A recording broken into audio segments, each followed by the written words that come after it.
വല്ലാത്ത പ്രതിസന്ധിയിലൂടെയാണ് ബംഗളൂരു നഗരം ഇപ്പോൾ കടന്നുപോകുന്നത്. സമീപകാലത്തൊന്നും ഇങ്ങനെയൊരു കുടിവെള്ള പ്രതിസന്ധിയെ നഗരം നേരിട്ടിട്ടില്ല. എല്ലാ ഭാഗത്തും കുടിവെള്ളം കിട്ടാക്കനിയായ അവസ്ഥയാണ്. തടാകങ്ങളുടെയും പച്ചപ്പിന്റെയും നഗരമായ ബംഗളൂരു ഒരു കാലത്ത് ജലസമൃദ്ധമായിരുന്നു. നഗരം വികസിച്ചപ്പോൾ പച്ചപ്പ് കാണാതായി, ജലസ്രോതസ്സുകൾ നികന്നു, ഭൂഗർഭ ജലനിരപ്പ് വല്ലാതെ താഴ്ന്നു.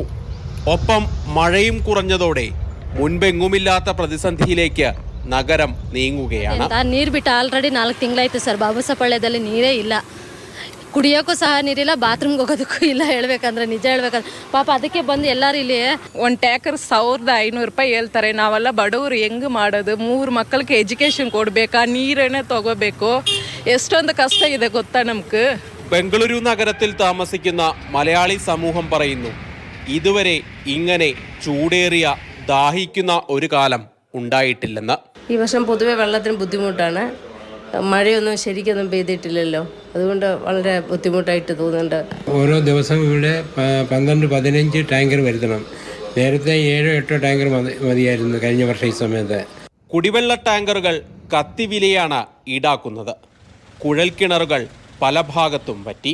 ಎಷ್ಟು ಸರ್ 7, 6, 7, 8 ಅಷ್ಟೇ ಹೋಗ್ತವೆ, ಮತ್ತೆ ಏನು ಜಾಸ್ತಿ ಏನಲ್ಲ. ಇವು ನೋಡಿ ಸರ್, ಇಷ್ಟರ ನೀರಿನಾಗ ಏನು ತುಂಬೋದು?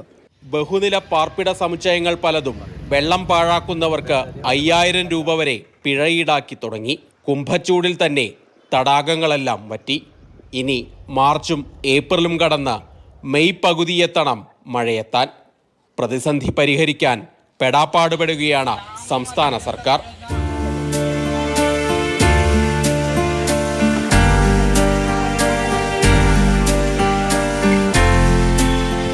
K B Sreedharan, Mathrubhumi news, Bengaluru.